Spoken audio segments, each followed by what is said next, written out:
So in Wisconsin, they call a drinking fountain a bubbler, and their bike share is called Bubbler, which is pretty cool.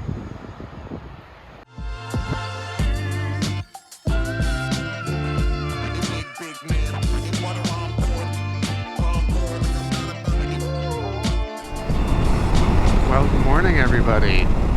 We are on our way out of Detroit, headed to Milwaukee. Had a fun couple of days in Detroit, and yeah, I was pleasantly surprised. So that now is the last time we're really doing any sort of backtracking on this trip. We are going to kind of redo the same route we did the other day coming into Detroit and have to go back through Chicago, unfortunately, to get up to Milwaukee. But yeah, it is basically all westward from here. So luckily we know this section of road so well that there's really nothing to say. The fifth time is the charm, as we all know. But yeah, we rode through Chicago, missed a bunch of traffic, which is really nice, missed the never-ending toll booths, which is also nice.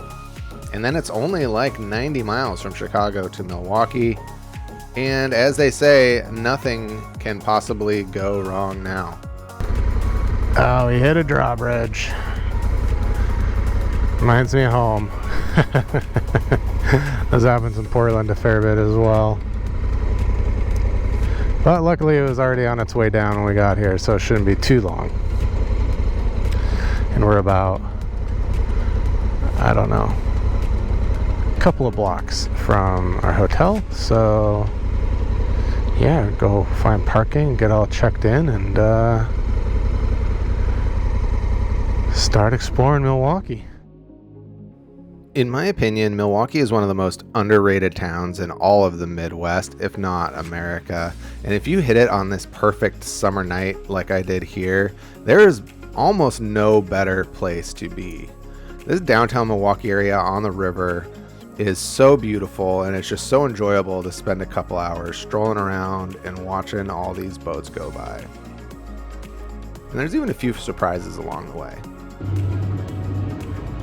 All right, we're gonna go see the Fonzie statue, which is sort of like a thing here in Milwaukee. Happy Days obviously was based here, and so they have like a bronze statue of Fonzie just on the river, which is cool. I've been here a couple times. I've never actually found it, but it's like 2 blocks from where I am. So we're gonna go walk and see it. Yeah.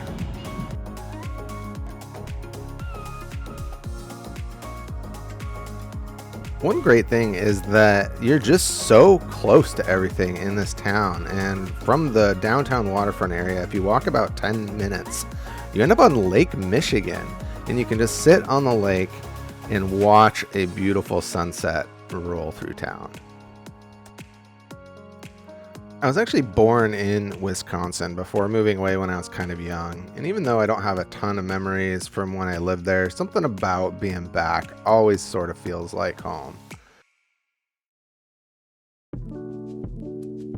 I had another entire day in Milwaukee, and it dawned kind of cool and foggy, but it was a Friday, so before we did anything, we had to stop in and get some fish fry. Still got a couple hours to kill, so we're gonna go to the Harley Davidson Museum, which is about a 15-minute walk from here. So we're gonna cruise over and go check that out. Wisconsin is obviously home of Harley, so there's a lot of Harley heritage here.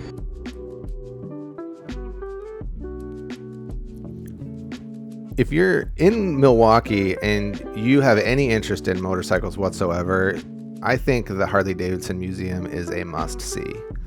And I'm not a Harley person by any stretch of the imagination. I don't know if I would ever own one. I don't really identify with a lot of the Harley culture, but there is no doubt that when it comes to motorcycling in America, Harley has been the main influence on that throughout many decades. And this museum is just really, really cool.